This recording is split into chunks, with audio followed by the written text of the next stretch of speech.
கரூரில் நடந்தது பெருந்துயரம், கொடுந்துயரம்.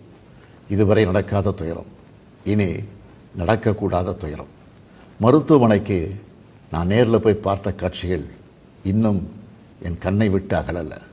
கனத்த மனநிலையிலையும் துயரத்திலையும் தான் இன்னும் இருக்கேன்.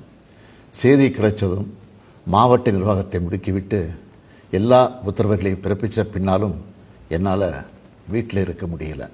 உடனே அன்றைக்கி நைட்டே கரூருக்கு போனேன்.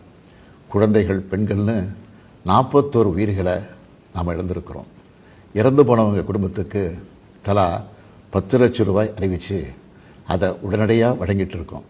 ஹாஸ்பிட்டலில் சிகிச்சை பெற்று வர்றவங்களுக்கு அரசு சார்பில் முழு சிகிச்சையை வழங்கி வரோம்.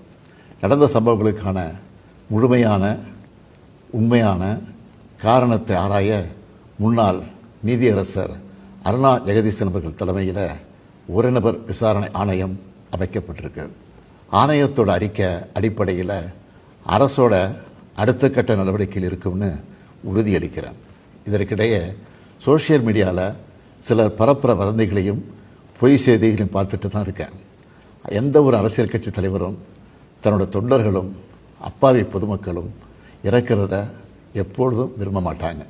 இந்த சம்பவத்தில் உயிரிழந்தவங்க எந்த கட்சி சார்ந்தவங்களாக இருந்தாலும் என்னை பொறுத்த வரைக்கும் அவங்க நம்மளோட தமிழ் உறவுகள்.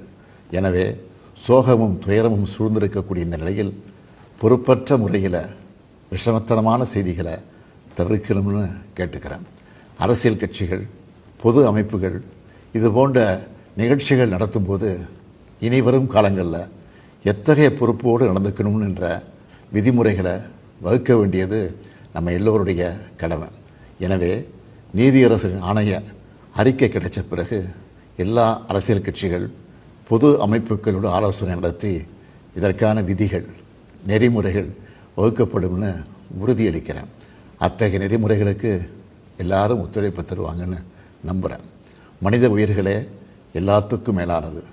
மானுடப்பற்றே அனைவருக்கும் வேண்டியது. அரசியல் நிலைப்பாடுகள், கொள்கை முரண்பாடுகள், தனி மனித பகைகள்னு எல்லாத்தையும் விலக்கி வச்சுட்டு எல்லாரும் மக்களுடைய நலனுக்காக சிந்திக்கணும்னு கேட்டுக்கிறேன். தமிழ்நாடு எப்போவுமே நாட்டுக்கு பல வகைகளில் முன்னோடியாகத்தான் இருந்திருக்கு. இதுபோன்ற நிகழ்வுகள் இனி எந்த காலத்திலையும் நடக்காமல் தடுக்க வேண்டியது நம்ம எல்லோருடைய கடமை. நன்றி, வணக்கம்.